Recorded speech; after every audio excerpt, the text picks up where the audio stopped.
മാല മോഷ്ടിച്ചു എന്ന ഒരു വീട്ടുടമയുടെ വ്യാജ പരാതിയിൽ തിരുവനന്തപുരത്ത് ഒരു ദളിത് യുവതിക്ക് നേരിടേണ്ടി വന്ന ദുരനുഭവം, ക്രൂരമായ പീഡനമാണ് ഇന്നിപ്പോൾ വാർത്തകളിൽ നിറഞ്ഞു നിൽക്കുന്നത്. ദളിത് യുവതിയായ ബിന്ദുവിനെയാണ് പോലീസ് സ്റ്റേഷനിലേക്ക് വിളിച്ചു വരുത്തുകയും 24 മണിക്കൂറോളം, അതായത് ഒരു ദിവസം മുഴുവൻ രാത്രിയടക്കം അവരെ പോലീസ് സ്റ്റേഷനിൽ പിടിച്ചു നിർത്തുകയുമാണ് ചെയ്തത്. അവിടെ വെച്ച് ക്രൂരമായ അധിക്ഷേപ വാക്കുകൾ ബിന്ദുവിന് നേരിടേണ്ടി വന്നു. ആ ഒരു ദിവസം അവർക്ക് ഭക്ഷണം നൽകിയില്ല, വെള്ളം നൽകിയില്ല, ഒന്ന് ഉറങ്ങാൻ പോലും അനുവദിച്ചില്ല എന്ന് കരഞ്ഞുകൊണ്ടാണ് മാധ്യമങ്ങൾക്ക് മുൻപാകെ ബിന്ദു പറഞ്ഞത്. വെള്ളം ചോദിച്ചപ്പോൾ, ദാഹിച്ച് വെള്ളം ചോദിച്ചപ്പോൾ ചെന്ന് ശുചിമുറിയിൽ നിന്ന് എടുത്തു കുടിച്ചോളൂ എന്നാണ് അവിടെയുള്ള പോലീസ് ഉദ്യോഗസ്ഥർ ബിന്ദുവിനോട് പറഞ്ഞത്. കഴിഞ്ഞില്ല, മാല ഒടുവിൽ വീട്ടുടമയുടെ വീട്ടിൽ നിന്ന് തന്നെ കിട്ടി.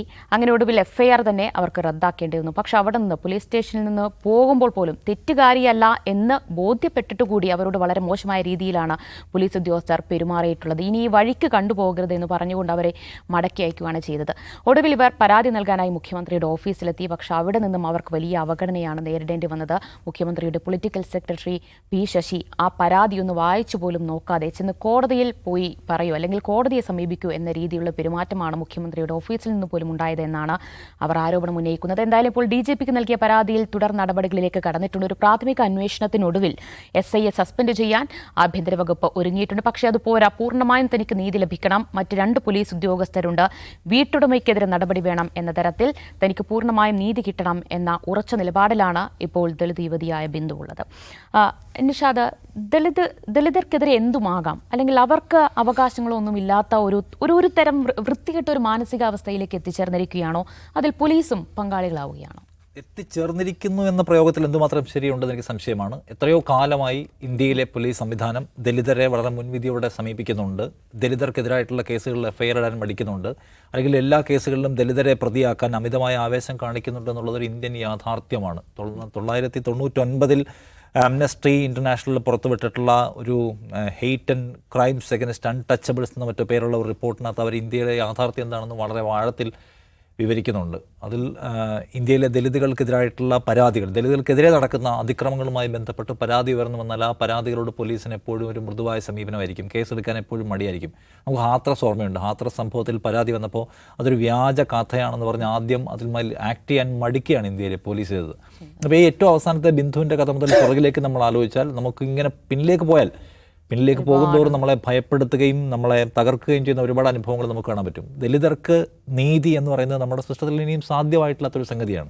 ഇപ്പോൾ ഓഫീസർ ഓൺ ഡ്യൂട്ടി എന്നൊരു സിനിമയുണ്ട്. അതിൽ കുഞ്ചാക്കോ ബോബൻ്റെ കഥാപാത്രം സ്റ്റേഷൻ ഹൗസ് ഓഫീസറാണ്. ഇദ്ദേഹം ചാർജ് എടുക്കാൻ വേണ്ടി ആദ്യം കയറി വരുന്ന സന്ദർഭത്തിൽ ഒരു മാലമോഷണ കേസിൽ പോലീസ് ആരെയോ ചോദ്യം ചെയ്യുകയാണ്. പെട്ടെന്ന് അദ്ദേഹം അവിടേക്ക് വന്നിട്ട് ഗർഭിണിയായ സ്ത്രീയോട് മാല തിരിച്ചു കൊടുക്കാൻ പറയുന്നുണ്ട്.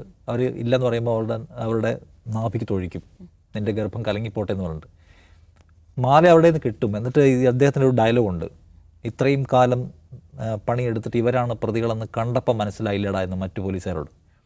അപ്പോൾ പോലീസുകാർക്ക് ചില വിചാരങ്ങളുണ്ട്. ചില ആളുകളെ കണ്ടാൽ പ്രതികളാണെന്ന് മനസ്സിലാക്കണം. നിങ്ങൾക്ക് എന്താണ് ഈ ബിജു എന്നൊരു സിനിമയുണ്ടല്ലോ, ആക്ഷൻ ഹീറോ ബിജുവിൽ ദലിത് സ്വഭാവമുള്ള, ദലിത് രൂപമുള്ള മനുഷ്യന്മാരെ പോലീസ് സമീപിക്കുന്നതിൻ്റെ രീതി കാണാൻ പറ്റും. മുടി വളർത്തിയെ കാണുമ്പോൾ ഉള്ള പോലീസിൻ്റെ പ്രശ്നം, ഇയാളുമായിട്ട് പ്രേമത്തിലാണെന്ന് ഒരു ഓട്ടോക്കാരനായ ഒരു ദലിത് യുവാവിനെ കാണിക്കുമ്പോൾ ഇവനെയാണോ പ്രേമിക്കാൻ കിട്ടിയെന്നുള്ള ചോദ്യം. ഇങ്ങനെ പോലീസ് ശരിക്കും ആ സിനിമ ഒരു ദിവസം പോലീസ് സ്റ്റേഷനിൽ നടക്കുന്ന സംഗതികൾ അതേപോലെ കാണിക്കുന്ന സിനിമകളിലൊന്നാണ്. അത്ര റിയലിസ്റ്റിക്കായി സമീപിക്കുന്ന സിനിമയാണ്. ആ സിനിമയ്ക്കകത്തുണ്ട് പോലീസിൻ്റെ സമീപനം എന്താണെന്നുള്ളത്. അതൊരു പുതിയ കാര്യമേ അല്ല. അപ്പോൾ ദലിതർക്കെതിരായിട്ടുള്ള അതിക്രമങ്ങൾ അല്ലെങ്കിൽ അവരോട് കാണിക്കുന്ന വിവേചനം എന്ന് പറയുന്നത് ഒരു പുതിയ സംഭവമല്ല. പക്ഷേ അതിൽ നമുക്കൊട്ടും മാറി അടക്കാൻ പറ്റുന്നില്ല. നമ്മളൊട്ടും അതിൽ നിന്നും ഒന്നും ഒരു പുരോഗതി കൈവരിക്കുന്നില്ലോ എന്ന ഞെട്ടലാണ് സത്യത്തിലുള്ളത്. ഇപ്പോൾ കഴിഞ്ഞ ദിവസമാണ് RSSൻ്റെ നേതാവ് NR മാധു ജാതിയൊന്നും ഇല്ലാത്ത കേരളത്തിൽ അനാവശ്യമായ ജാതി വിവാദം ഉണ്ടാക്കുകയാണ്. വേടൻ എന്ന് പറയുന്ന ഒരു റാപ്പർ ജിഹാദികളുടെ ഒരു പിന്തുണയിലാണ് അവൻ പ്രവർത്തിക്കുന്നതെന്ന് പുള്ളി ആവർത്തിച്ച് പറഞ്ഞുകൊണ്ടിരിക്കുന്നു. അയാൾ മാത്രമല്ല, RSSൻ്റെ പിന്തുണക്കാരായാൽ RSSകാരായ മുഴുവൻ പേരും ഇല്ലാത്ത ജാതിയുടെ പേരിൽ അനാവശ്യമായ കുത്തിത്തിരിപ്പുണ്ടാക്കുകയാണെന്നുള്ള വിമർശനം വേണ്ടതിരെ ഉന്നയിക്കുന്നുണ്ട്. ഇന്നത്തെ ദിവസം നമ്മൾ ഈ വാർത്ത കാണട്ടെ. പേരൂർക്കടയിലെ ഈ പോലീസ് സ്റ്റേഷനിൽ ദലിത് യുവതിയായതിൻ്റെ പേരിൽ മാത്രം ഓമന ഡേവിസ് എന്നൊരാൾ പരാതി കൊടുക്കുന്നു. ആ പരാതിയുടെ അടിസ്ഥാനത്തിൽ പോലീസ് ഇൻവെസ്റ്റിഗേഷൻ പോലും നടത്തുന്നില്ല. ഒരാളെ വിളിച്ചു വരുത്തി തീരുമാനം എടുത്തു കഴിഞ്ഞിരിക്കുന്നു. എന്നിട്ട് അവർക്ക് ഭക്ഷണം കൊടുക്കുന്നില്ല, വെള്ളം കൊടുക്കുന്നില്ല, അവർക്ക് മൂത്രമൊഴിക്കാൻ കൂടി സമ്മതിക്കുന്നില്ല. ജാതി എന്ന് പറയുന്ന സംഗതി എന്തുമാത്രം രൂഢമൂലമായി നമ്മുടെ സിസ്റ്റത്തിനകത്തുണ്ട് എന്നതിൻ്റെ അടിസ്ഥാന യാഥാർത്ഥ്യമാണത്. എന്തുകൊണ്ടാണ് P. ശശിയുടെ മുന്നിൽ ചെല്ലുമ്പോൾ ആ പരാതി വാങ്ങിച്ചിട്ട് മേശപ്പുറത്തേക്ക് ഇട്ടിട്ട് നിങ്ങൾ ജോലിക്ക് പോകുന്ന വീട്ടിൽ ഹൗസ് ഓണർ ഒരു മോഷണ കേസിൽ പരാതി കൊടുത്താൽ പോലീസ് നിങ്ങളെ ചോദ്യം ചെയ്യാൻ വിളിപ്പിക്കും? അതൊക്കെ സ്വാഭാവികമാണ്. എനിക്ക് അവിടെ ഗുരുതരമായ പീഡനം നേരിടേണ്ടി വരുന്നു സാറേ എന്ന് പറയുമ്പോൾ അത് വിളിപ്പിച്ചതല്ലേ ഉള്ളൂ എന്ന മട്ടിലാണ് ശശി കൈകാര്യം ചെയ്യുന്നത്. ശശിയുടെ മുമ്പിൽ വന്ന ആരാണ്? നിരാലംബയായ ഒരു ദലിത് യുവതിയാണ്, 2 പെൺമക്കളുടെ അമ്മ. വേറെ ആരെങ്കിലും വരുന്നെങ്കിലോ, കുറച്ചുകൂടെ ഹൈ പ്രൊഫൈൽ ആളുകളാണ് വരുന്നെങ്കിൽ ഇങ്ങനെയായിരിക്കുമോ പി ശശി അതിനെ കൈകാര്യം ചെയ്യുക? അപ്പോൾ സിസ്റ്റം ദലിതരോടുള്ള സമീപനം എന്ന് വെച്ചാൽ പോലീസിന് മാത്രമല്ല, പോലീസിൻ്റെ തലപ്പത്തിരിക്കുന്ന അധികാരികളടക്കമുള്ള ആൾക്കാർക്കുണ്ട്. ഈ പ്രശ്നം ഇന്ന് മാധ്യമങ്ങളിലാകെ വന്ന് വലിയ ഭൂകമ്പം സൃഷ്ടിക്കേണ്ടി വന്നു അതിന്മേൽ പോലീസിന് ആക്ട് ചെയ്യാൻ. അല്ലെ പോലീസ് ആക്ട് ചെയ്യുമോ? ഇപ്പോഴും പോലീസിന് തോന്നുന്നുണ്ടാവില്ല അതിൽ തെറ്റെന്താണെന്ന്. പോലീസിനെ പഠിപ്പിച്ചിരിക്കുന്നത് അങ്ങനെയാണ്, കറുത്ത മനുഷ്യരെ സംശയിക്കാൻ. സാമ്പത്തികമായ ദുർബലം. ഇപ്പം ദലിതരെ നോക്കൂ, ബഹുഭൂരിപക്ഷം ദലിതരെ എന്ന് വെച്ചാൽ അവർ സാമ്പത്തികമായി പിന്നിൽ നിൽക്കുന്ന മനുഷ്യരാണ്. അപ്പോൾ പോലീസിൻ്റെ കാഴ്ചപ്പാടിൽ പണം ആരുടെ കയ്യിലുണ്ട് എന്നത് പോലും പോലീസ് കാണുന്ന പ്രിവിലേജുകളിലൊന്നാണ്. ദലിതരായ മനുഷ്യർ സാമൂഹികമായി പിന്നോക്കാവസ്ഥയിലാണ്, അവരുടെ കയ്യിൽ പൈസ പോലും ഇല്ല. മറ്റൊരു പരാതി കൊടുത്തിരിക്കുന്ന ഓമന ഡേവിസ് എന്ന് പറയുന്ന വീട്ടുടമസ്ഥ, കയ്യിൽ കാശുള്ള സ്വർണ്ണമാലയുള്ള ഒരാളാണ്. അപ്പോൾ പോലീസിന് എവിടെ നിൽക്കണമെന്ന കാര്യത്തിൽ രണ്ടാമതൊരു ആലോചനയില്ല. ഇവരായിരിക്കും അത് എടുത്തിട്ടുണ്ടെന്നൊരു തീർപ്പിലേക്ക് പോലീസ് എത്തുകയാണ്. എന്ന് മാത്രമല്ല, ഈ മാല കിട്ടി സാർ വിട്ടേക്കുമെന്ന് പറയുമ്പോൾ നിൻ്റെ മക്കളെ ഓർത്ത് നിന്നെ വെറുതെ വിടുന്നു എന്ന് പറയാണ് പോലീസ്. അപ്പോഴും ഔദാര്യം പോലെ. അതായത് ഞങ്ങൾക്കൊരു തെറ്റ് പറ്റിയാൽ ഒരു ദലിതൻ്റെ മുന്നിൽ ആ തെറ്റ് കുമ്പസരിക്കേണ്ട കാര്യമില്ല, ഞങ്ങളുടെ തെറ്റ് ഒരു ദലിതനോട് സമ്മതിക്കേണ്ട കാര്യമില്ല എന്ന് പോലീസിനറിയാം. വേറെ വല്ലവരാണെങ്കിലോ പോലീസ് ജീപ്പിൽ വീട്ടിൽ കൊണ്ടുവിട്ടേനെ.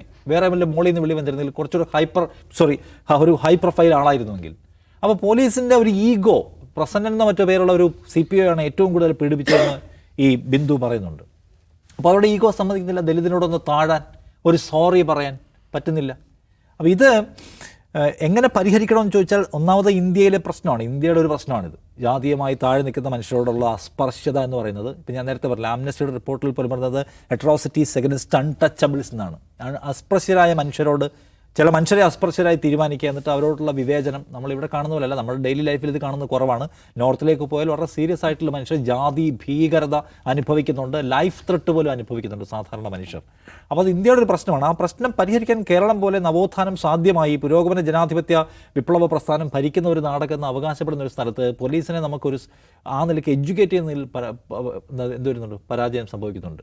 ഇപ്പോൾ ഇവിടെ ഭരിക്കുന്ന ഒരു ഭരണകൂടത്തിന് ദലിതരായ മനുഷ്യർ, നിസ്വരായ മനുഷ്യർ, സാധാരണക്കാരായ മനുഷ്യർ, അവരോടുള്ള സമീപനം ഇതാണ്. അപ്പോൾ ഞാനതിൽ പരിധി വിട്ടു പോയാൽ എൻ്റെ പണി പോകുമെന്നൊരു ഫീല് പോലീസുകാർക്ക് ഉണ്ടാവണമല്ലോ. കഴിഞ്ഞ ദിവസം സർക്കാർ ഉദ്യോഗസ്ഥരോട് മുഖ്യമന്ത്രി നിങ്ങൾ സാധാരണക്കാരെ ബുദ്ധിമുട്ടിക്കരുതെന്ന സന്ദേശം കൊടുക്കുന്നുണ്ട്. ഫയലുകളെല്ലാം ജീവിതമാണെന്ന് അദ്ദേഹം പലകുറി പറഞ്ഞത്. പോലീസുകാരെ എപ്പോഴും അദ്ദേഹം കഠിനമായ ഭാഷയിൽ ശാസിക്കുന്നത് കേട്ടിട്ടുണ്ടോ? അദ്ദേഹത്തിന് എപ്പോഴത്തേക്കും കൺസേൺ അവരുടെ മനോവീര്യമാണ്. അപ്പോൾ ഈ പോലീസുകാരൻ്റെ മനോവീര്യം എടുക്കും. ഇപ്പോൾ എന്താ സംഭവിച്ചിട്ടുള്ളത്? സസ്പെൻഷനാണ്. സസ്പെൻഷൻ കൊണ്ട് എന്ത് സംഭവിക്കാനാണ്? എന്തെല്ലാം കേസുകൾ സസ്പെൻഷനുണ്ട്, ഇൻവെസ്റ്റിഗേഷൻ നടക്കും, അതിൻ്റെ കൂടെ അയാൾക്ക് ശമ്പളം കിട്ടും, തിരിച്ചെടുക്കുമ്പോൾ അയാളെ കട്ട് ചെയ്ത ശമ്പളം എല്ലാം തിരികെ കിട്ടും, ഒന്നും സംഭവിക്കാൻ പോകുന്നില്ല. ഇവിടെ നിങ്ങൾ അന്വേഷിച്ച് നോക്കും, ദലിതർക്കെതിരായിട്ടുള്ള ദലിത് അട്രോസിറ്റീസ് ആക്ട് ഉണ്ട്, 1884 മറ്റു നമ്മൾ കൊണ്ടുവന്ന നിയമം. ആ നിയമപ്രകാരം ഇന്ത്യയിൽ എടുത്തിട്ടുള്ള കേസുകളിൽ 80% പരിസരത്ത് കേസുകൾ എവിടെ എത്താതെ കെട്ടിക്കിടക്കുകയാണ്. കാരണം അത് അന്വേഷിക്കേണ്ട ആരാണ്? പോലീസും നമ്മുടെ സംവിധാനമാണ്. അന്വേഷിക്കില്ല, അവരതായിട്ട് മുന്നോട്ട് പോകത്തില്ല, തെളിവുകൾ ഉണ്ടാക്കുന്നതിൽ പരാജയപ്പെടും, അല്ലെങ്കിൽ വിരട്ടി കേസുകൾ ഒത്തീർപ്പാക്കും. അപ്പോൾ ഇതാണ് ഇന്ത്യയിലെ സാഹചര്യം. അപ്പോൾ കേരളം പോലെ ഒരു നാട്ടിലെങ്കിലും ഈ കാര്യത്തിൽ കുറച്ചുകൂടി പുരോഗമന സ്വഭാവത്തിൽ ഇടപെടാൻ പോലീസിനെ പഠിപ്പിക്കാൻ കഴിഞ്ഞിട്ടില്ലെങ്കിൽ 10 വർഷം പോലീസിൻ്റെ തലപ്പത്തിരുന്നുകൊണ്ട് ഏത് തരത്തിലുള്ള ഭരണമാണ് നിങ്ങൾ നിർവഹിച്ചുകൊണ്ടിരിക്കുന്നതെന്ന് അവരാലോചിക്കട്ടെ എന്ന് ഞാൻ പറയുള്ളൂ. യെസ്, ദാവു സർ, ഇതൊരു പൊതുബോധത്തിൻ്റെ ഒരു പ്രശ്നമല്ല. ഒരു തെറ്റുണ്ടായാൽ സമൂഹത്തിൽ അത് ചെയ്യുക, അത് സമൂഹത്തിൻ്റെ താഴെ തട്ടിലുള്ളവർ അല്ലെങ്കിൽ താഴ്ന്ന ജാതിക്കാരായിരിക്കും അല്ലെങ്കിൽ ആണ് എന്ന് അങ്ങ് ഉറപ്പിക്കുകയാണ് ചെയ്യുന്നത്. ഇത്രയധികം പുരോഗമിച്ചിട്ടും ആ ഒരു ചിന്ത അതങ്ങനെ കൂടിക്കൊണ്ടിരിക്കുക ആണ് എന്നല്ലേ യാഥാർത്ഥ്യം? ശരിയാണ്. നമ്മളെ ഇതിനെ വേറൊരു ഇതിൽ നോക്കുക. അപ്പോൾ ദിവ്യ ഇന്നതിനെക്കുറിച്ച് ചർച്ച ചെയ്യുന്നത് എന്തുകൊണ്ടാണെന്ന് ചോദിച്ചിട്ടുണ്ടെങ്കിൽ, ഈ മാല കിട്ടിയല്ലോ, മാല കിട്ടി. ഈ ബിന്ദു എന്നല്ല ഇവരുടെ പേര്, ബിന്ദു അല്ല ഇതിൻ്റെ മോഷ്ടാവ്, അല്ലെങ്കിൽ ബിന്ദു മോഷ്ടിച്ചതല്ല എന്ന് തെളിയിക്കപ്പെട്ടു. ഞാൻ വേറെ സംഗതി ചോദിക്കാം. ബിന്ദു ആണിത് മോഷ്ടിച്ചതെന്ന് വിചാരിക്കുക, അല്ലെങ്കിൽ ഇത് മാല കിട്ടിയില്ല എന്ന് വിചാരിക്കുക. നമ്മൾ ഇവരെ എന്താണ് കക്കൂസിൽ പോയി വെള്ളം കൊടുത്തില്ല, കക്കൂസിൽ പോയി വെള്ളം കുടിക്കാൻ പറഞ്ഞു, ഇതൊക്കെ ചർച്ചയാകുമായിരുന്നു. ഇല്ല. ഒരു മോഷ്ടാവിന് വെള്ളം കൊടുക്കാതിരിക്കാൻ അവകാശമുണ്ടോ? ഇല്ല. അയാളോട് കക്കൂസിൽ പോയി വെള്ളം കുടിച്ചോളാൻ പറയാൻ അവകാശമുണ്ടോ? പറ്റില്ല. ഇല്ല. നമ്മളിത് ചർച്ച ചെയ്യുന്നത് പോലെ എന്തുകൊണ്ടാണ്? മാല കിട്ടിയതുകൊണ്ടാണ്. നിരപരാധിയാണെന്ന് സുവ്യക്തമായി തെളിയിക്കപ്പെട്ടതുകൊണ്ടാണ്. അല്ലെങ്കിൽ അവർക്ക് ഇന്നിങ്ങനെ സംസാരിക്കാൻ പറ്റും. അപ്പോൾ ഇതാണ് പ്രശ്നം. ഒരു നമ്മുടെ ഭരണഘടന, നമ്മുടെ നിയമങ്ങൾ ഒരു മോഷ്ടാവിന്, ഏതൊരു ക്രിമിനലിനും അനുവദിച്ചിട്ടുള്ള അവകാശങ്ങളുണ്ട്. വെള്ളം അതിലേറ്റവും പ്രഥമമായുള്ള ഒരു സംഗതിയാണ്. അപ്പോൾ വെള്ളം ചോദിച്ച ഒരാളോട് പോയി കക്കൂസിൽ പോയി കുളിച്ചോളൂ എന്ന് പറയാൻ അതെങ്ങനെയാണ് സാധിക്കുന്നത്? അത് ഇവർ PSC ഒക്കെ എഴുതിയിട്ടല്ലേ പോലീസാവുന്നത് അല്ലേ? പോലീസിൽ കൂടുതലും MA-ക്കാരും MPhilകാരും എന്നൊക്കെയാണ് ഞാൻ പലയിടത്തും വായിച്ചിട്ടുള്ളത്. അതൊരു ദീർഘകാലം പഠിച്ച് PSC എഴുതി പിന്നെ പോലീസ് അക്കാഡമിയിൽ കോച്ചിങ് കഴിഞ്ഞ് പോലീസ് അക്കാഡമിയിൽ ഇവരെന്താ പഠിപ്പിക്കണം? പോലീസ് എന്ന് പറഞ്ഞാൽ എന്താണ്? ലോ എൻഫോഴ്സ്മെൻറ്റ് ഏജൻസിയാണ്. നാട്ടിലെ ലോ എന്താണ്? ആ ലോ മര്യാദയ്ക്ക് ഇവിടെ എൻഫോഴ്സ്ഡ് ആകാതിരിക്കുമ്പോൾ അത് എൻഫോഴ്സ് ചെയ്യാൻ വേണ്ടിയുള്ളൊരു ഏജൻസിയാണ് ഇത്രയും നിയമവിരുദ്ധമായിട്ട് പ്രവർത്തിക്കുന്നത്. അപ്പോൾ അതിൽ ഒരു കറുത്ത ശരീരമുള്ള മെലിഞ്ഞ വീട്ടുവേലക്കാരിയായ ഒരു സ്ത്രീ അവരൊരു ക്രൈം ആരോപിക്കപ്പെട്ട് മുമ്പിൽ വന്ന് നിൽക്കുമ്പോൾ നേരത്തെ ദിവ്യ പറഞ്ഞ നമ്മുടെ പലതരം ബാഗേജുകൾ, അത് പോലീസുകാരെ മാത്രം ഞാൻ കുറ്റം പറയുന്നില്ല, നമ്മൾ പലരും അതിൻ്റെ പല ഘടകങ്ങൾ എന്നിലുണ്ടാകാം, ദിവ്യയിലുണ്ടാകാം. ഒരു കറുത്ത നിറമുള്ള മെലിഞ്ഞ ദരിദ്രയായ വീട്ടുവേലക്കാരിയായ ഒരു പിന്നോക്ക വിഭാഗത്തിൽ നിന്ന് വരുന്ന ഒരാൾ പല നിലക്ക് ഒപ്രസ്ഡായിട്ടുള്ള തള്ളി മാറ്റപ്പെട്ടുള്ളൊരു ജീവിതമാണ്, അതൊരു ശരീരമാണത്. അത് പോലീസ് ഓഫീസേഴ്സ് അതിനോട് പെരുമാറുന്ന രീതിയുണ്ട്, അങ്ങാടിയിലാണെങ്കിൽ ആളുകൾ പെരുമാറുന്ന രീതിയുണ്ട്. ഒരാൾ അങ്ങനെ ഒറ്റക്കാരൻ ഇങ്ങനത്തെ ശരീരമുള്ള ഒരാളും അങ്ങനത്തെ അല്ലാത്തൊരു ശരീരമുള്ള ഒരാളും ഒരു ഓഫീസിൽ വരുന്നു, ഒരു സർക്കാർ ഓഫീസിൽ വരുന്നു വിചാരിക്കുക. അവിടുത്തെ ഉദ്യോഗസ്ഥന്മാരുടെ പരിഗണന ആരോടായിരിക്കും? നമുക്ക് നോക്കാവുന്നതാണ്. ഇതൊരു വലിയൊരു സാമൂഹിക പ്രശ്നമാണ്. നമ്മളൊരു ധാർമ്മിക ശൂന്യതയുടെ ഭാഗമായുള്ളൊരു കാര്യമാണ്. പക്ഷേ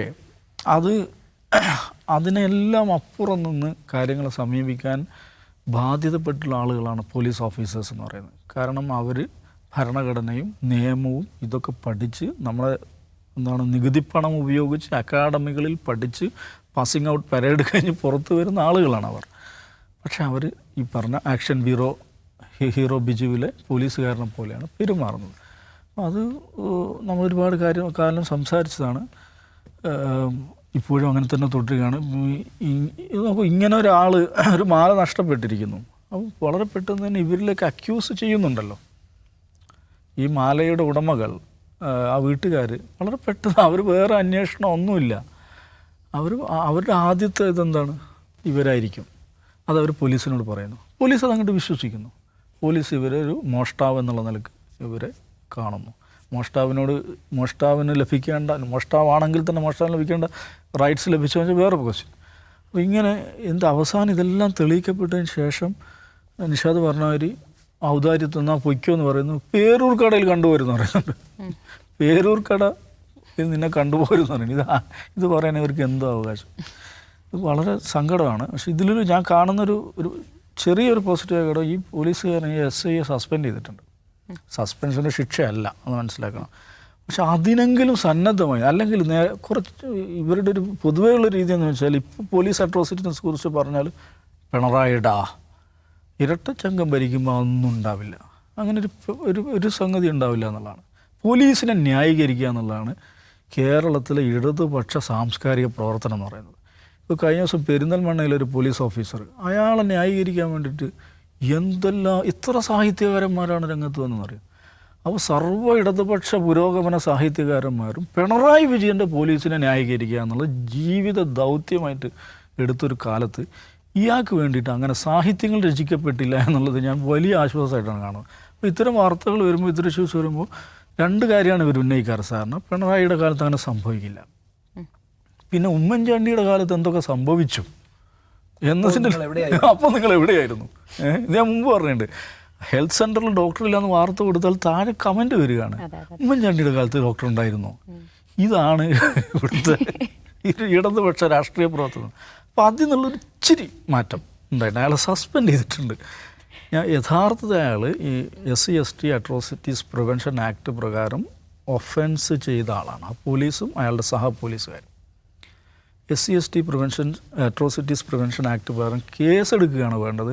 അതിന് ഈ ഭരണകൂടം സന്നദ്ധമാവുക എന്നുള്ളത് എനിക്ക് സംശയമുണ്ട്. കാരണം ഏതാണ്ട് ഈ പോലീസുകാരൻ്റെ അതേ സമീപനമാണ് P. ശശിയും സ്വീകരിക്കുന്നത്. P. ശശി എന്തിനെയാണ് പ്രതിനിധീകരിക്കുന്നത്? കേരളത്തിലെ പോലീസ് ഡിപ്പാർട്ട്മെൻറ്റ് ഇടതുപക്ഷ രാഷ്ട്രീയ സമീപനത്തിനനുസരിച്ച് ചലിക്കുന്നുണ്ടോ എന്ന് ഉറപ്പുവരുത്തേണ്ട ഉത്തരവാദിത്തമുള്ള ആളാണ് അയാൾ. അയാൾ ആ കസേരയിലിരുന്നുകൊണ്ട് ചെയ്തു കൂട്ടിയ കാര്യങ്ങളെക്കുറിച്ച് അവരുടെ കൂട്ടത്തിലുണ്ടായിരുന്ന PV അൻവർ കൂട്ടത്തിലിരിക്കുമ്പോൾ വിളിച്ചു പറഞ്ഞ കാര്യങ്ങളുണ്ട്. അത് ശരിയായിരുന്നു എന്ന് തെളിയിക്കപ്പെടുകയാണ്. അതുകൊണ്ട് ഇത് പേരൂർക്കട പോലീസ് സ്റ്റേഷനിലെ ഏതാനും പോലീസ് ഓഫീസർമാരുടെ മാത്രം പ്രശ്നമല്ല, മേലെ മുതലേ ഉള്ള പ്രശ്നമാണ്. അത് പരിഹരിക്കാതെ ഞങ്ങൾ ഇടതുപക്ഷമാണെന്ന് പറഞ്ഞുകൊണ്ടിരിക്കുന്നത് വ്യാജമായ അവകാശവാദം എന്ന് ഞാൻ പറയാം.